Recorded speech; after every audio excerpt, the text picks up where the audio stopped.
Hi, I'm Nan Simonson. Last week I did a video on southern fried, air fried, soy curls, tasting like chicken. And they were wonderful, they were well received. I thanked the creator of the recipe, and that is Kathy Hester. She's brilliant. And I linked her website there. I am using another one of her recipes, but I've changed it a little bit, but I'm still going to give a shout out to Kathy Hester because she inspired me to use the soy curls and recommended the Butler brand. I had gotten some that I had purchased from Amazon, and soy curls are simply cooked soy that is broken apart and then dried. The ones I got that were from China were hard strips that didn't reconstitute very well. The Butler brand is made in Oregon.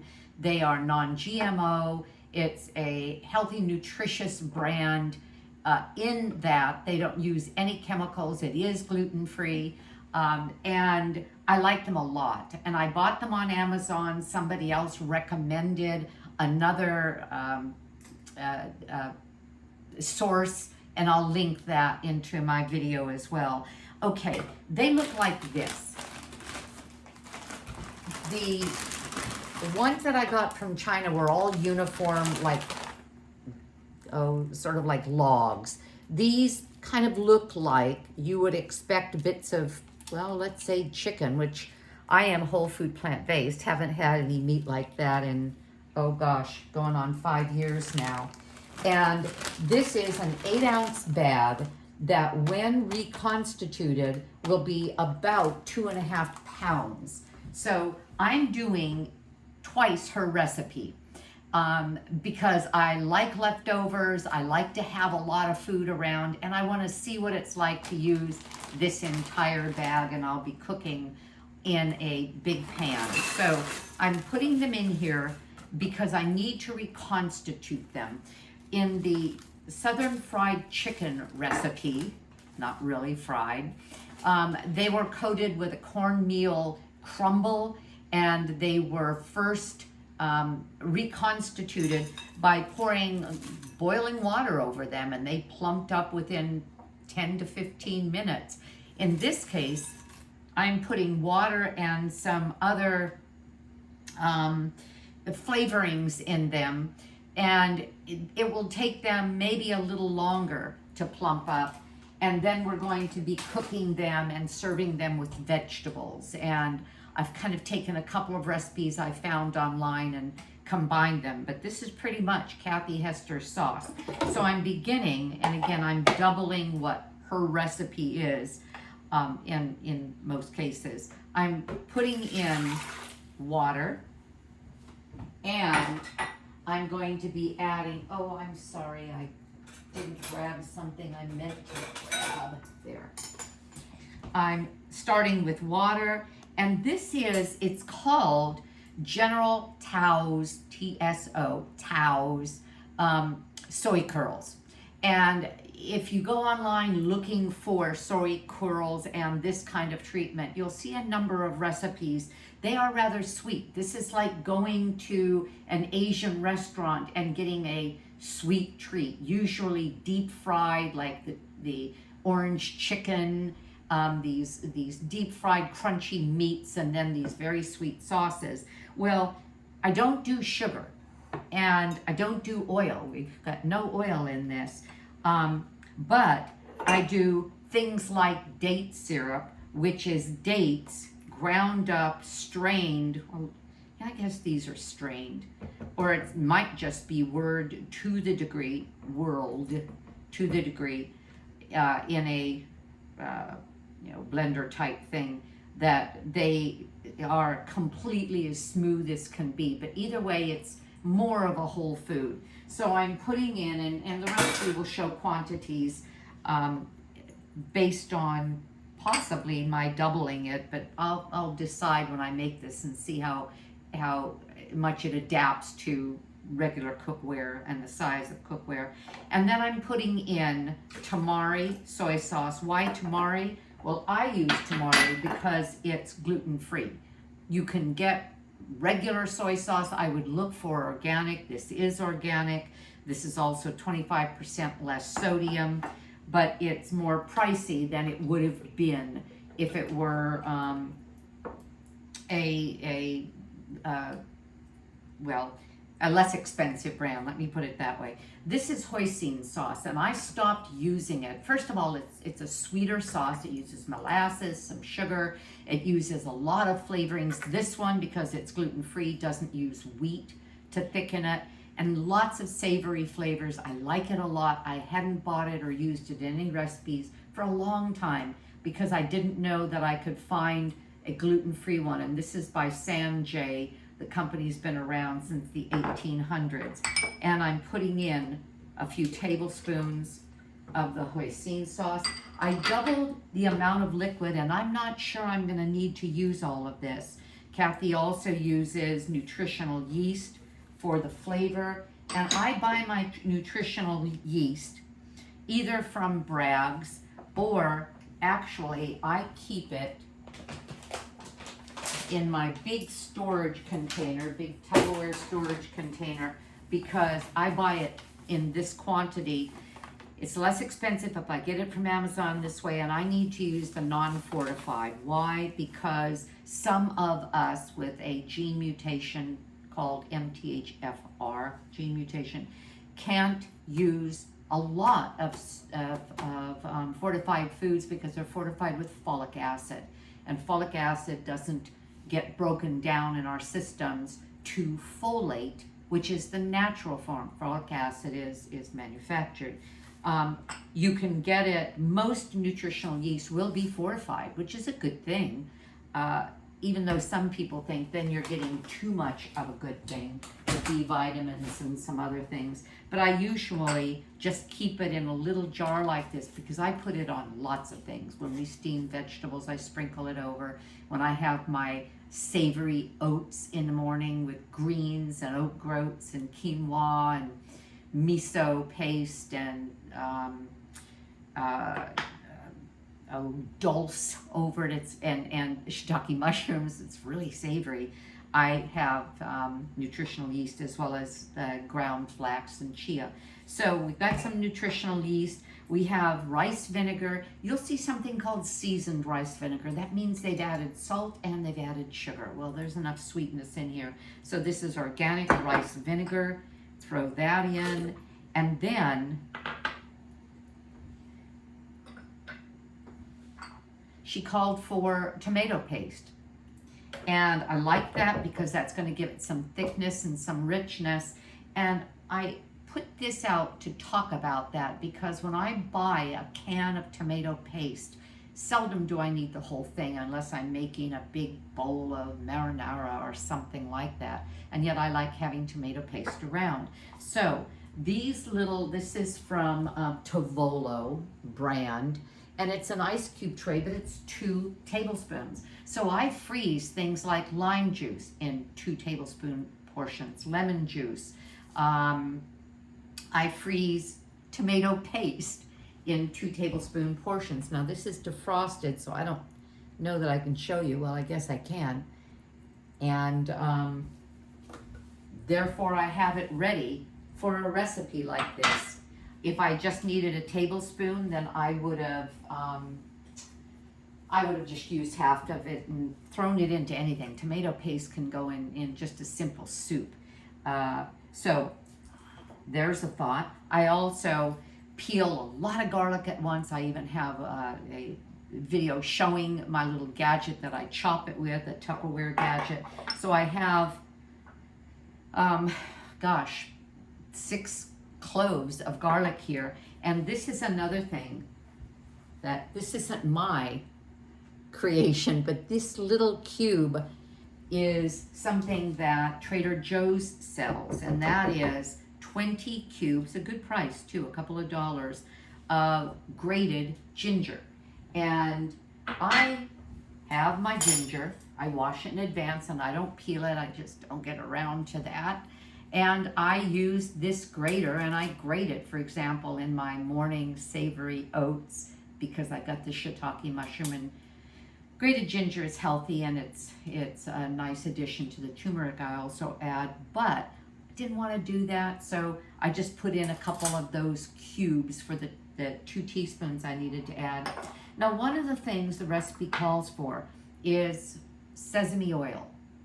And I usually use no oil. For example, for this dish, I am not frying in a pan these, soy curls. I better get with this because dinner's coming on and I haven't done what I'm supposed to do. You know what I'm gonna do? I'm gonna blend this, put it on here, and I'll finish talking to you in a minute. Okay. You may see over here I have a rice cooker, and I've got a combination of brown and black rice cooking for this meal. I like the way that looks, and I like the nutritional value of that. I'm just gonna blend all of this quickly.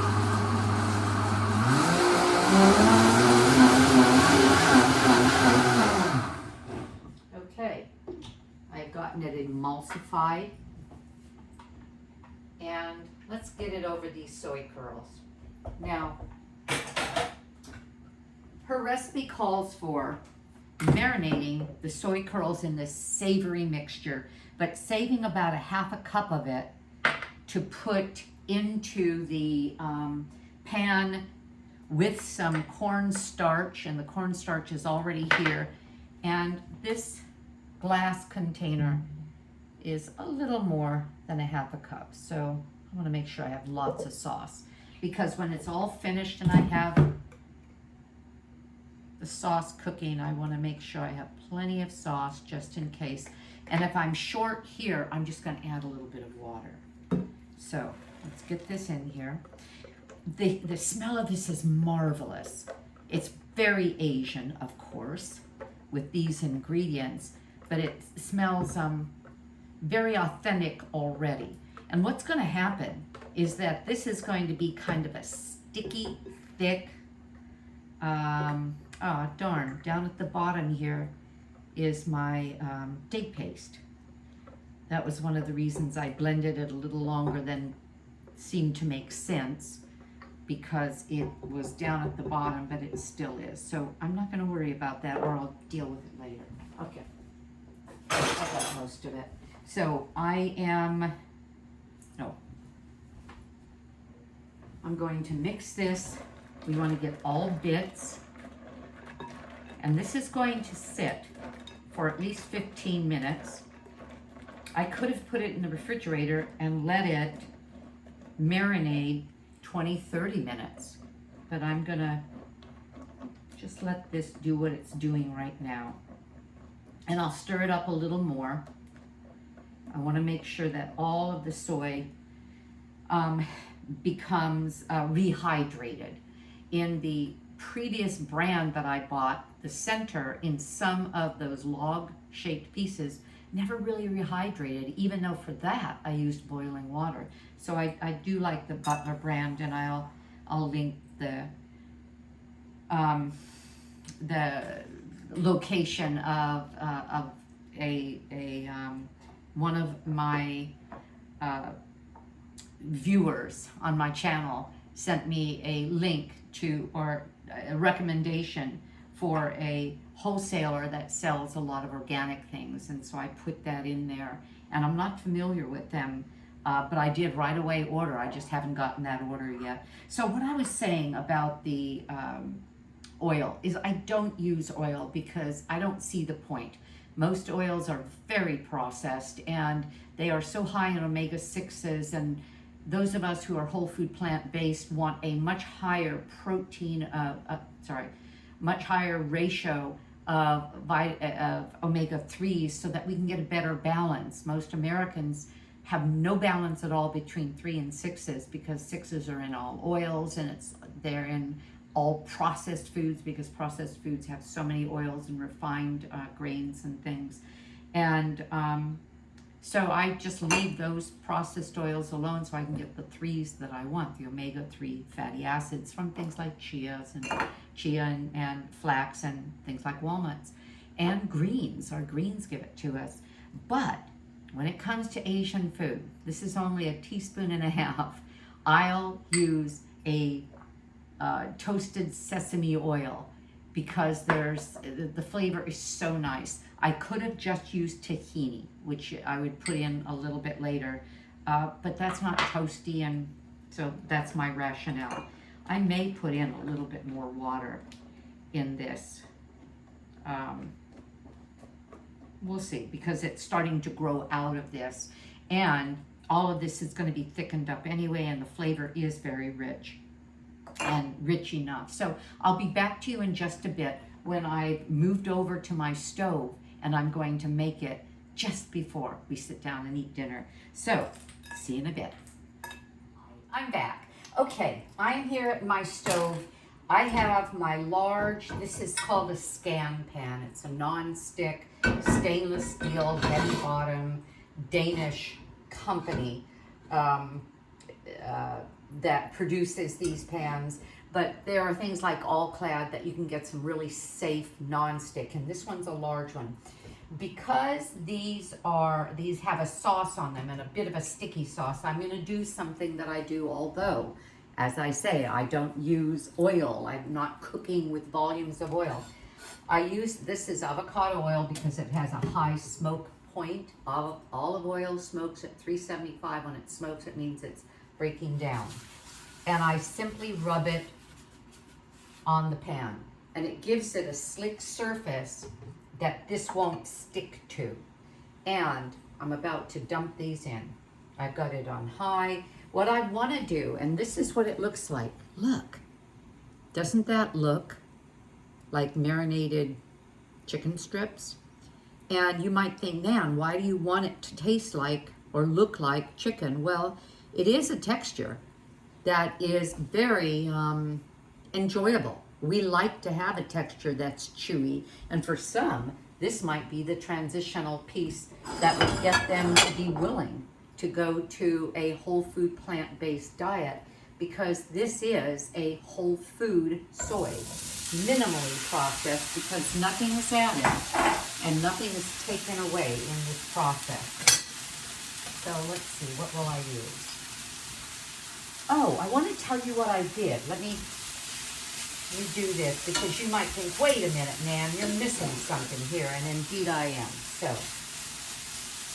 now what I'm doing here is I'm browning it. This is where I'm deviating from Kathy Hester's recipe, and that's why I said the sauce is basically hers. I use more water though, and I'm deviating in that. I'm gonna brown these in this pan. It would have browned even better if it were a smaller volume, but look at how much this is. This is easily going to go for another meal, and we love having a prepared meal sitting in the refrigerator 4 or 5 days and then having it later on. I wouldn't freeze this for another time, but definitely I would have it for a meal in a few days. Okay, I have broccoli, and I have bell peppers, red and green. You know I love the colors of the rainbow, because to feed your microbiome, that's what you're looking for. All the colors have different phytonutrients, phytochemicals, and polyphenols, all of which act as, well, as chemicals in our body to build our health, but they're natural, phyto meaning plant. And so they do what we want things like that to do, rather than artificial drugs. So these are the antioxidants and the anti-inflammatory, like turmeric, that we can use to get healthy rather than taking anti-inflammatory drugs. So we have zucchini, we have orange carrots, the red bell pepper, which does have other phytonutrients, different phytonutrients, some the same, but some different based on their color than the green. I have some green onion, both the back end, meaning the green part of it, as well as the white part, and then some broccoli. So how did I get it? It's starting to very lightly brown. Now I'm going to do this. I'm going to use my silicone paddle rather than using metal on this, Yes, it's definitely beginning to brown. All right. And then I'm going to take this out. Oh, so what I did, let me tell you about this. When we cut off before, I had the soy curls in here. I had the sauce, and I ended up taking a saucer and putting it on top of the soy curls, and then something heavy, actually the jar of date syrup, on top of that to push them into the marinade rather than they're coming out. Another way to do that would be to use a Ziploc plastic bag. I would prefer silicone to plastic, where you put it in and then squeeze the air out until you have everything immersed in either a broth or a marinade or the flavoring agent. Okay, I like the way these are looking. I've got brown edges all over the place, and flavor-wise, these are really good. Okay, I'm gonna put them, oh, so, I keep not telling you what I mean to tell you. All right, let me just get this out of the pan so that I can go on with my meal.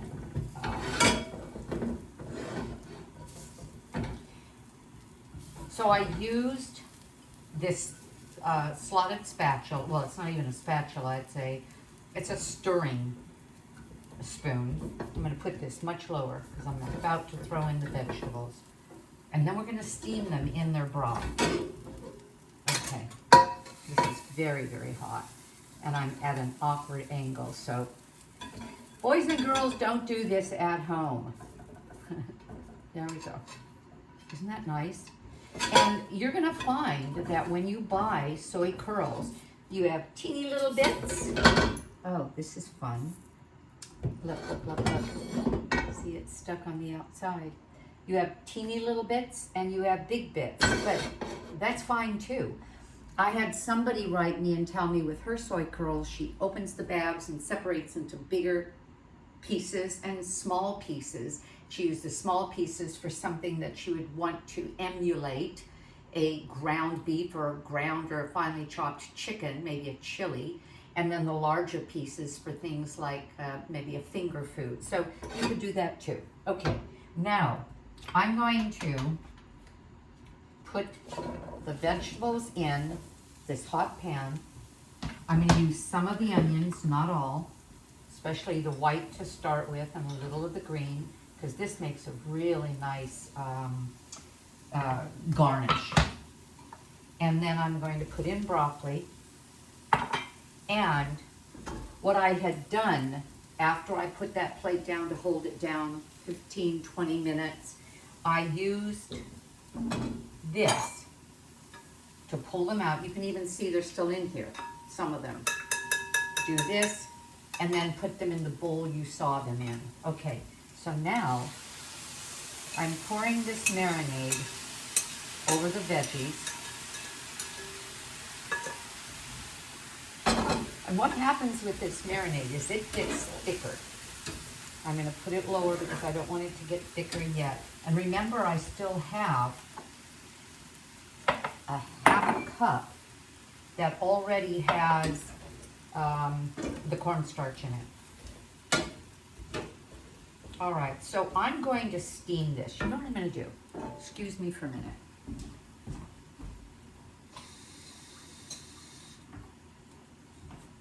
First of all, I couldn't waste it. I didn't have a spatula here, but I put a little water in there. Kind of rinsed out the bowl. Why not? And I'm going to steam my vegetables. Tim and I, my husband and I, eat a lot of food. When you're whole food plant-based, you're not using oils in everything. I mean, look at all recipes. They all have 1, 2, 3 tablespoons, 4 tablespoons, half a cup of oil. When you don't add that, the only calories you have is the calories of these whole foods. The broccoli is 100 calories a pound. The bell pepper, 90 calories a pound. I could eat pounds of this and add a lot to our nutrition, knowing that and knowing that we need the calories to keep weight on. we use massive amounts of vegetables. Now this is the cover to my wok. I could have used a wok for this, but I wanted a wider base. So this will just kind of bleed down its moisture. What you're going to see in a few minutes, because I'm going to let this take the time it's time to do this, I'm going to add some sriracha. I could have used sambal olik, which is a Asian chili paste, but I didn't have any. So I'm using sriracha. I'm going to use a little grind of pepper, and I'm going to plate it.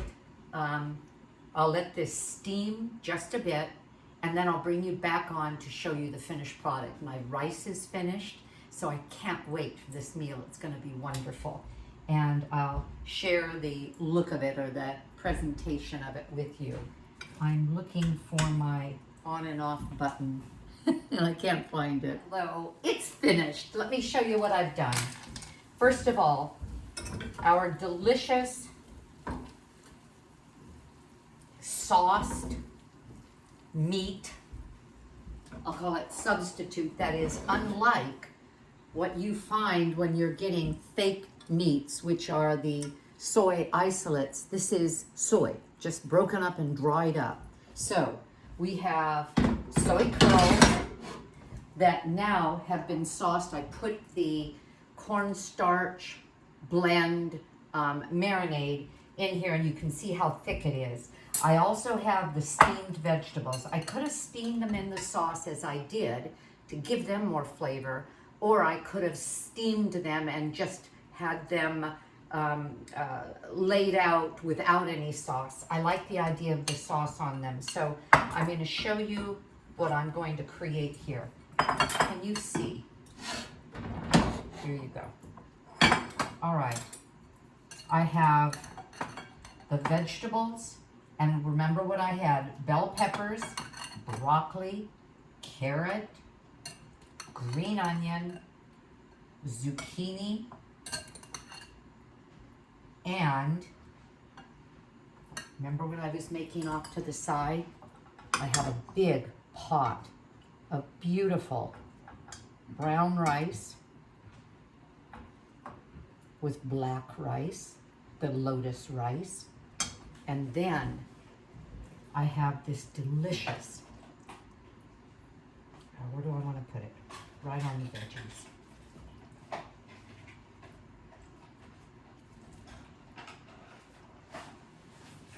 Savory dish over the veggies, and I'll finish it off with, let me see, a little red right there, and right here. And sorry about the fingers, but it goes in my mouth, so it's okay. Look, doesn't that look beautiful? The soy curls, fabulous. Crispy vegetables, beautiful rice. Thank you for viewing. Tell people about my channel. Subscribe if you haven't. I am whole food, plant-based. I'm the author of Aging Powerfully, because at almost 72, it's food like this, and exercise and plenty of sleep and stress relief on a regular basis that will keep us going into our, well, beyond where some people think they want to live because they're not having any fun anymore because they're not so healthy. You can stay healthy this way. Have a great day. I'm going to. Bye-bye.